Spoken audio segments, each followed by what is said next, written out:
Hello friends, it's Heather, and today I thought I would share with you how I colored this vintage digital stamp of a mermaid from Gecko Galz. I used her on a card that I created for the Sugar Creek Hollow Challenge and also for the Bathing Beauty Challenges at Gecko Galz.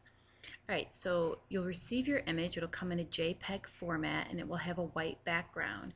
And in order to get rid of the white background, all you're going to do is come up here to Layer, right click, choose transparency, and go to color to alpha.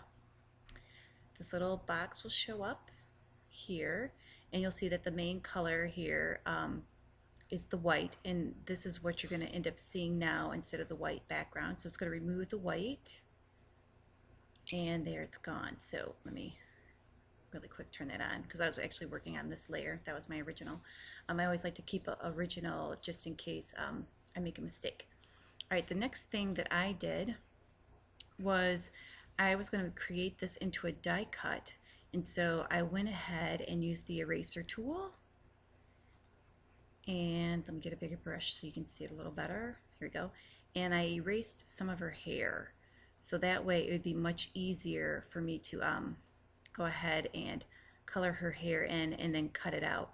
I really like her hair, and if I wasn't going to be cutting out the hair and the image herself as a die cut, then I would have just left it. But since I'm going to be cut it out, I went ahead and erased it. So I just used the eraser tool, went around and erased what I didn't want. So just when you're looking at this, you know, you keep your original copy. That way you'll still have the original, but you can make another layer and do whatever you want to that layer. All right, so I'm going to go ahead and turn this off, and I'm going to show you what I ended up with when I was done. Here she is. So you can see how I try to make it so her hair still looked natural, but a lot of the hair is like missing. So let's go back down to this one so you can see this is how it started, and that's how I finished it. Alright, now here is my skin tones, and all I did was create another layer, and the layer box shows up, and I'm doing that. And you can watch some of my earlier tutorials because I'm not going to talk so much about how I'm creating the new layers and stuff like that. You can just watch those in my other tutorials. Now here is the, let's see, since I have this already colored in, this was my image. So you can see here is the color that I used to color in this image. And how I did that was I'm going to go ahead and just, let's see, here's my new layer. I'm going to turn off the skin tones so you can see that I would just use a brush, and I would use the paintbrush tool, and then I would go to my palettes here, and I would just find a color that reminded me of flesh. So I'm going to go ahead and use this color here, and then come back here, and I'm on this copy, and I have my overall copy of the stamp itself way at the top here, and that's so that it's on top and my color is underneath. So it kind of gives me an idea where I can color. So I'll just go ahead and start coloring, and you can see that this is how I got my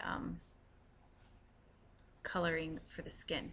Now see, if you come out here, it'll go out there as well, but if you go up to your original or your finished image that you want to use as the stamp itself, and then you use the fuzzy select tool and click here, that's the outer part, and so any part of the area out here is now selected. And I'm going to go back down to where I was coloring on here, and now I'm going to use I'll just go edit and cut, and you'll notice that anything outside of this this area here was deleted. Now if you're in here coloring, I'm going to select none now, and I'm in here, and let's go back to doing a little more coloring with my paintbrush, and I get some, let's say on the rock. What I'll have to do then is I'll just go back in with the eraser then and erase it from the rock. So there you go. Alright, so there's how I did the skin. Go ahead and turn that off.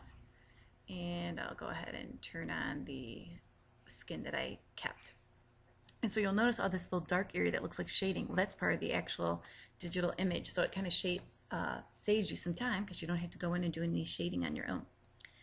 Alright, I then went ahead and added some pink to the cheek. So you can just barely see it there. But I did, and I just used the same round brush.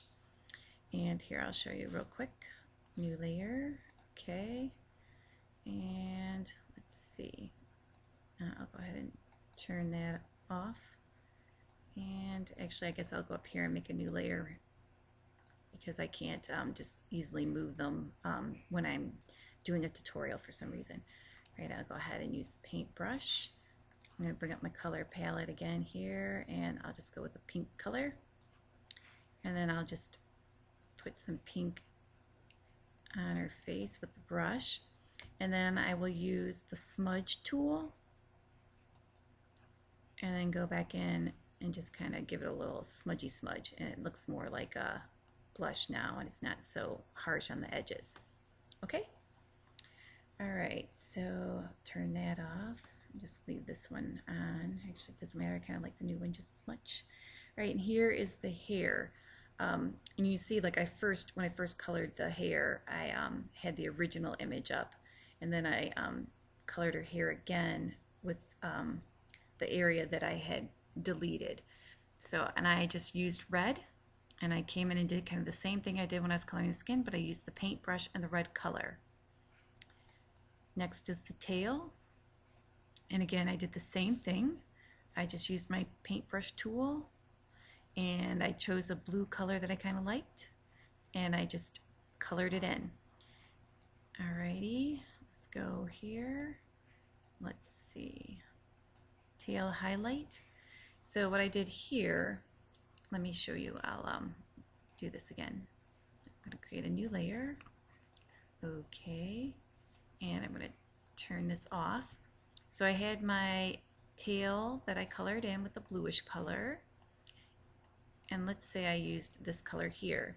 Then in order to make like a highlight area, all I did was make it a little bit lighter in color. So now I'll use this color, and I'll say okay.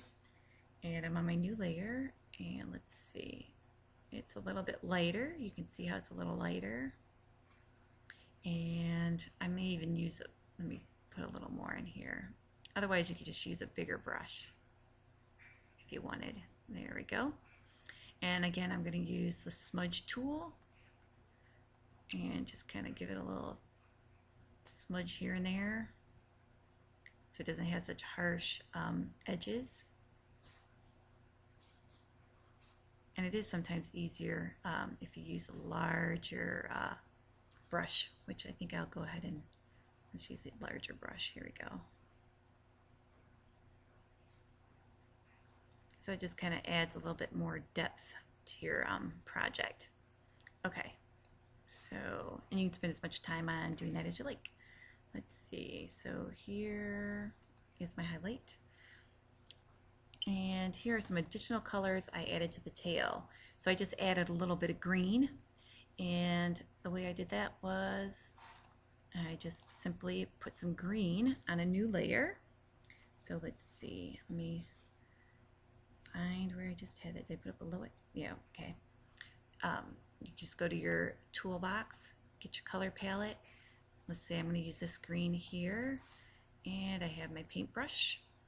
And then I'm going to go ahead and I'm on this layer, which is above the blue tail layer, and I'll just add some green wherever I want. And then I'm going to use the smudge tool again, just so it doesn't have such harsh edges, and kind of blend it in. And you can put the different colors, and you can use whatever colors you would like. Okay, and then again, I'm going to go up to the top here to my actual digi-stamp image, and I'm going to get the fuzzy select tool, and I'm going to click out here again. Oh, I must have picked an interesting area. Just delete that. Here we go. Okay, and then again, I'll go back down to the layer I was just working on.